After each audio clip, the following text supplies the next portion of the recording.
জি বাংলার জনপ্রিয় ধারাবাহিক তুই আমার হিরোর গল্পে আসছে বিশাল এক মোড়, যা দর্শকদের রোমাঞ্চিত করবে। আরশির জীবনে বিপদ বাড়ছে আরও দ্বিগুণ। আমরা সবাই জানি যে সুপারস্টার সাক্ষ্যজিৎ আর আরশির অদ্ভুত বিয়ে থেকে শুরু হয়েছিল এই গল্প।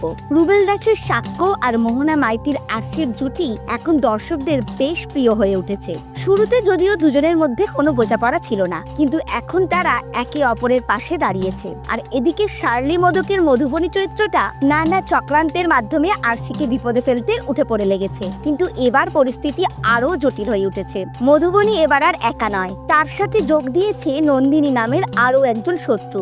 এই গুরুত্বপূর্ণ চরিত্রে এন্ট্রি নিয়েছেন অভিনেত্রী ডালিয়া ঘোষ। দুই খলনায়িকা মিলে এক হয়ে আরশিকে বিপদে ফেলার জন্য তৈরি করেছে এক নতুন চক্রান্তের জাল। এখন প্রশ্ন হলো, আরশি কি পারবে এই দুই দিক থেকে আসা আক্রমণ সামলাতে? আমরা জানি যে আরশিও কম যায় না। সে বুদ্ধির জোরে এতদিন মধুবনীর সব চক্রান্ত ব্যর্থ করে দিয়েছে, এমনকি সাক্ষ্যর সামনে মধুবনীর আসল চেহারা তুলে ধরতেও সফল হয়েছে। কিন্তু এবার দুজন মিলে কি ধরনের ষড়যন্ত্র করবে?